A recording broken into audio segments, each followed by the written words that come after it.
আসসালামু আলাইকুম সবাইকে। সবার কি অবস্থা? আজকে কথা বলবো এসএসসি পরীক্ষার্থী যারা আছো 27-28 ব্যাচের, তোমাদের পরিসংখ্যানের যে 17তম চ্যাপ্টার আছে ওইটার আজকে একটা ম্যাথ নিয়ে কথা বলবো। এটা তোমাদের বইয়ের উদাহরণ 2। এখানে বলছে যে নিচে 40 জন শিক্ষার্থীর বার্ষিক পরীক্ষার ইংরেজিতে প্রাপ্ত নম্বর দেওয়া আছে।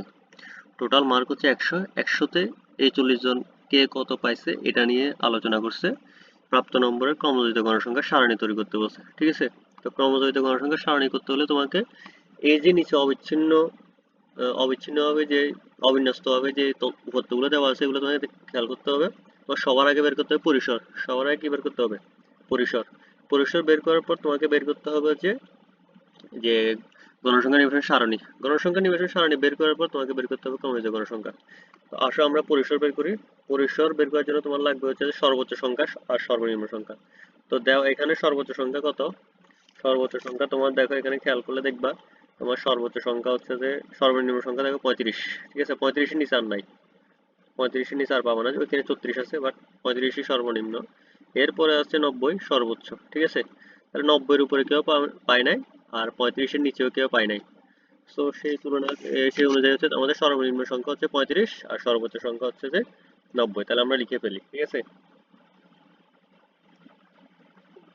সর্বোচ্চ সংখ্যা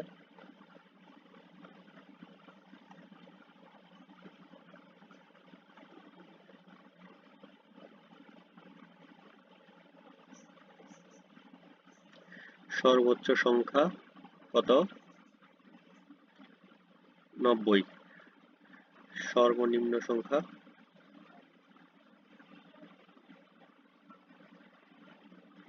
35। পরিসর সূত্র হচ্ছে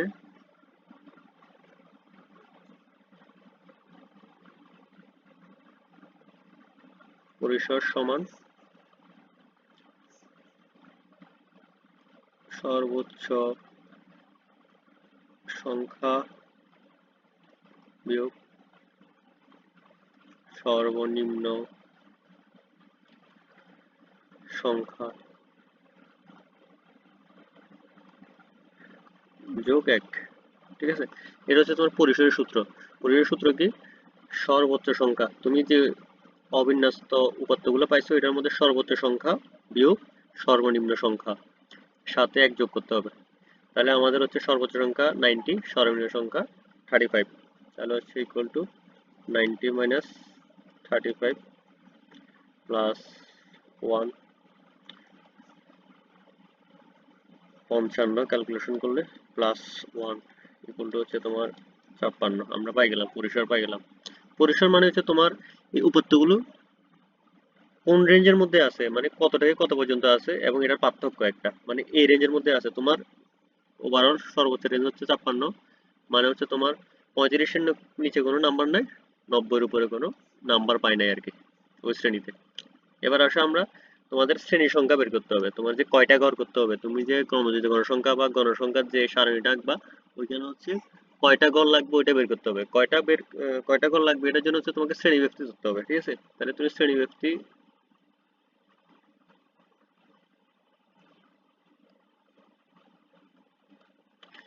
5 ধরতে পারো, 10 ধরতে পারো, তোমার ইচ্ছা। 5 ধরে শ্রেণী সংখ্যা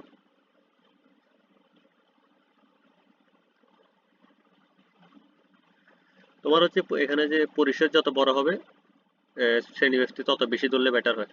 ঠিক আছে, তুমি এখানে চাইলে 10ও ধরতে পারো। ঠিক আছে, 10 ধরলে বেটার হইতো, তোমার ইচ্ছা, তুমি 5ও ধরতে পারো। শ্রেণী ব্যক্তি 5 ধরে শ্রেণী সংখ্যা সমান হচ্ছে যে 56/5। মানে হচ্ছে তোমার যে পরিসরটা আছে না, পরিসরকে তুমি টোটাল 5 দিয়ে ভাগ করে দিবে, এই 5 দিয়ে ভাগ করে দিবা। এই পরিসরকে এই পরিসরকে তুমি এই 5 দিয়ে ভাগ করে দিলে তাহলে উত্তর যেটা আসবে ওটা হচ্ছে শ্রেণী সংখ্যা। শ্রেণী সংখ্যা হচ্ছে 11.2 সমান হচ্ছে যে 12 ধরতে হবে। কারণ কি, তোমার 11টার ঘর করতে হবে, তুমি এটা কিন্তু ঘর বের করতেছো। তুমি কি বের করতেছো? ঘর বের করতেছো। তো ঘরের মধ্যে 11টা ঘর করছো, আরো পয়েন্ট ওর জন্য কি আরো একটা এক্সট্রা ঘর লাগবে। ধরো হচ্ছে তোমাদের ঘরে 5 জন মানুষ আছে, তো এক রুমে 2 জন করে থাকতে পারে। তো 5 জনের জন্য কয়টা রুম লাগবে? ধরো 2 জনের জন্য একটা, বাকি দুজনের জন্য একটা। তো আরেকজনের কি করবা, ওরা তো এক রুমে তিনজন রাখা যাবে না, শর্ত হচ্ছে দুজন রাখতে হবে। তো তুমি বাকি একজনের জন্য আরেকটা আলাদা রুম করতে হবে, তাহলে 5 জনের জন্য 3টা রুম। সেম এখানেও পয়েন্ট টুর জন্য আরেকটা ঘর করতে হবে। তাহলে হচ্ছে তোমার শ্রেণী সংখ্যা হচ্ছে 12টা। এবার আসো আমরা ঘরটা করে ফেলি।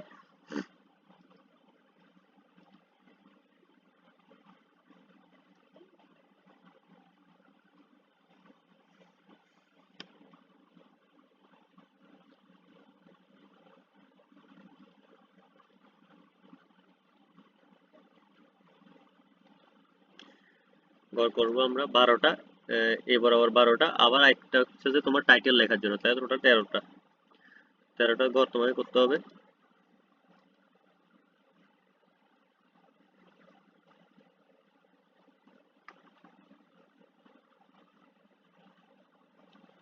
একটা করলাম।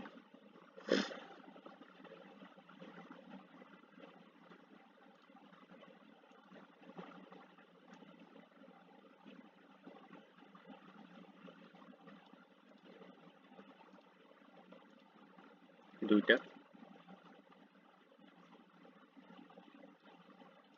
তিনটা।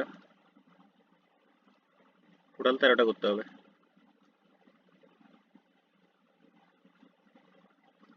চারটা।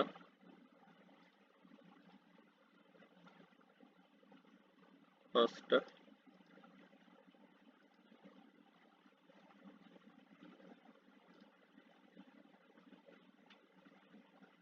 ছয়টা।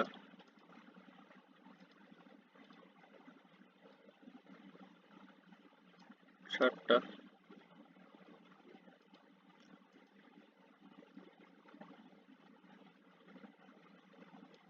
আটটা।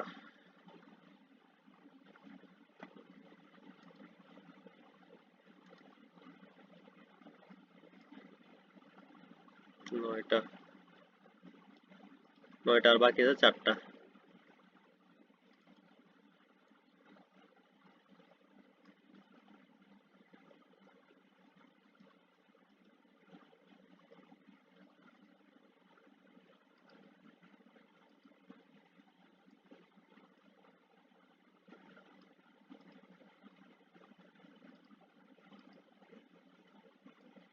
নিচের ঘর দুইটা একটু বড় হয়ে গেছে, একটু কনসিডার করিও বিষয়টা।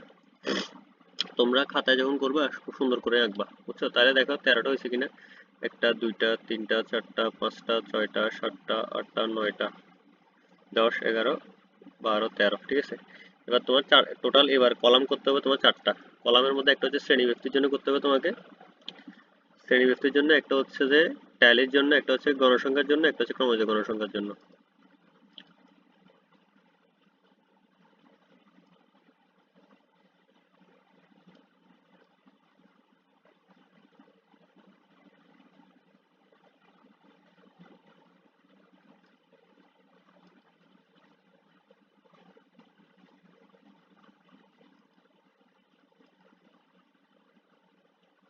শ্রেণী ব্যক্তির জন্য করলাম, এবার হচ্ছে ট্যালির জন্য করব।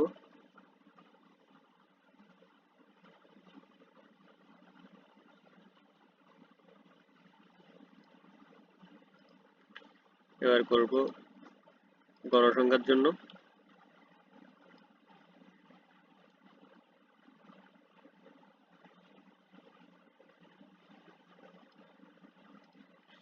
তারপরে এটা হচ্ছে ক্রমজিত গণসংখ্যা। তাহলে আমরা করে ফেলি, আসো।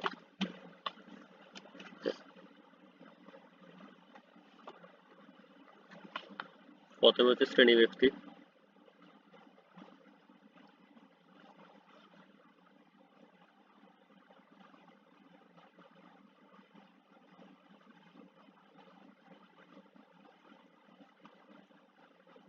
ট্যালি।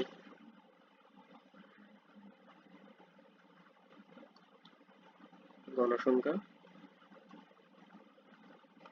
ক্রমযোজিত গণসংখ্যা, ঠিক আছে। তো শ্রেণী ব্যক্তি তোমার প্রথমে শুরু হয়েছে কোত্থেকে? 35 থেকে, সর্বনিম্ন সংখ্যা। তো 35 থেকে তুমি পাঁচ পাঁচ ধরে করছো, তো 35 থেকে 35, 36, 37, 38, 39। 35 থেকে 39 পর্যন্ত প্রথমে। 35 থেকে 39। 40 থেকে 44। 45 থেকে 49, 50 থেকে 54,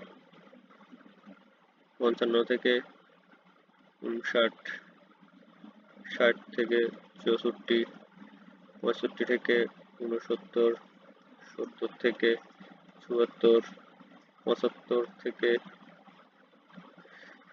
79, তারপর হচ্ছে 80 থেকে 84, 85 থেকে 89, 90 থেকে 94। ঠিক আছে, 90 থেকে 94। এবার আসলে আমরা ট্যালি করবো। ট্যালি করার জন্য তোমাকে উপরে যাইতে হবে। উপরে প্রথমে আছে 70। দেখো 70 এটা কোথায় আছে, কত নম্বরে আছে? 70 এটা এখানে আছে। তাহলে তুমি হচ্ছে যে এটা এখানে দিবা 70, একটা টালি দিবা, একটা ঘর দিবা। তারপর হচ্ছে যে যেটা আছে এটা প্রশ্নে কেটে দিও।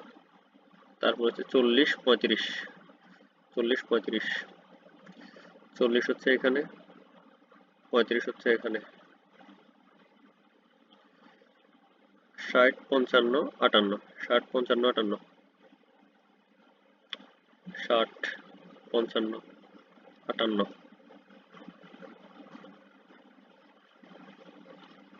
45, 60, 65, 45, 60, 65, 65,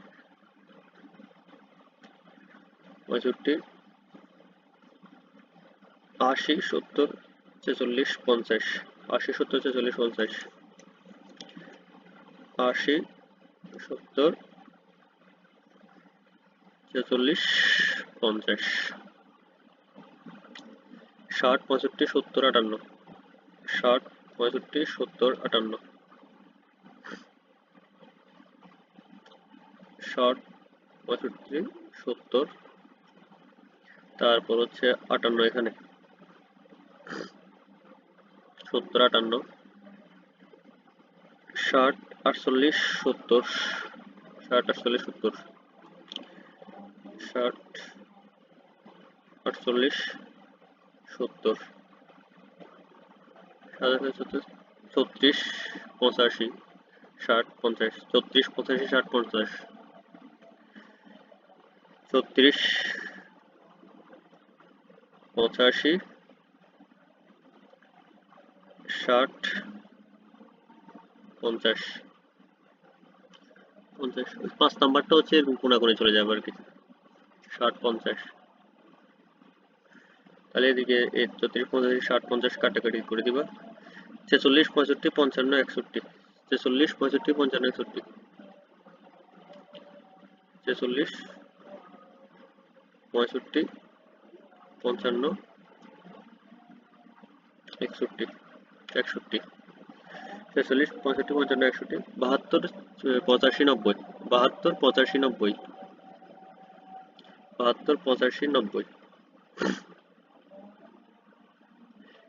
72 হচ্ছে যে এখানে, 85 এখানে, 90 এখানে,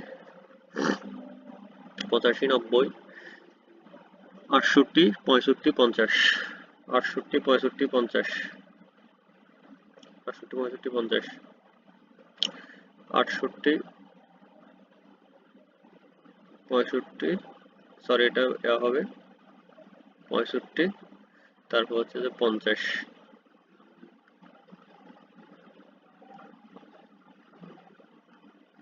68, 50, তারপর 40, 56, 60, 40, 56, 60, 40, 56, 60, 40, 56, 60, 65, 46, 76, 65, 46, 76, 65, 46, 76, 65, 46, 76। ঠিক আছে, তাহলে আমরা এবার গণসংখ্যা গুণে গুণে বসাই দিব। এখানে 2, এখানে 2,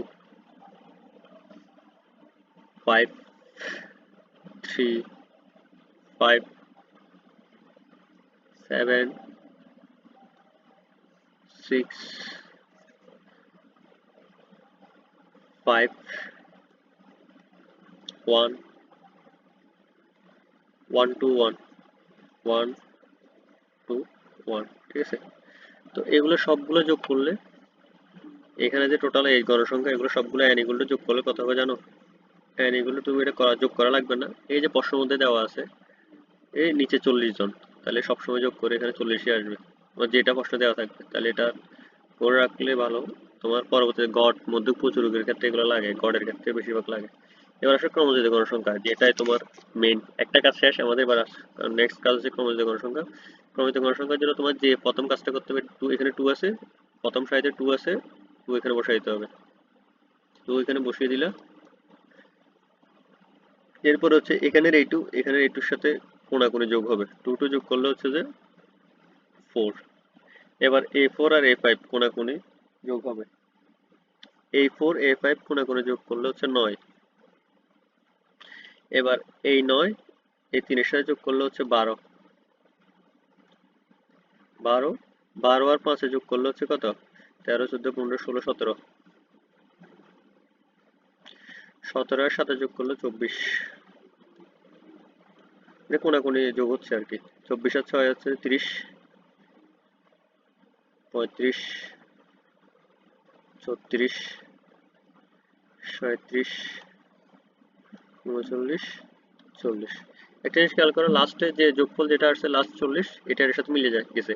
যখন দেখবে এটা এটার সাথে মিলে গেছে, তাহলে বুঝবে যে অঙ্কটা তোমার সঠিক হয়েছে, কারণ তোমার ওভারঅল যোগ করলে এটাই আসবে শেষ পর্যন্ত, ঠিক আছে। আর এখানে তোমার n হচ্ছে টোটাল 40, তাহলে এখানে এগুলো হচ্ছে কোণাকুণি যোগ করছো আর কি, বাকিগুলো এরকম কোণাকুণি যোগ করছো, এই কোণায় এই কোণায় এই কোণায় কোণায় যোগ করছো, ঠিক আছে, কোণায় কোণায় যোগ করছো।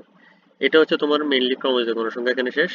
তাহলে তুমি আজকে পড়ছো পরিসর থেকে অবিন্যস্ত উপাত্ত থেকে পরিসর বের করছো, পরিসর থেকে তুমি গণসংখ্যা বের করছো এবং গণসংখ্যা সারণী বের করে এবার হচ্ছে ক্রমযুক্ত গণসংখ্যা বের করছে। এখান থেকে তোমার গণসংখ্যা নিউটন সারণী অথবা ক্রমযুক্ত গণসংখ্যা, এটা পরীক্ষা আসার সম্ভাবনা খুবই বেশি, এটা খুবই গুরুত্বপূর্ণ, নর্মালি পরীক্ষা আসে, বুঝছো।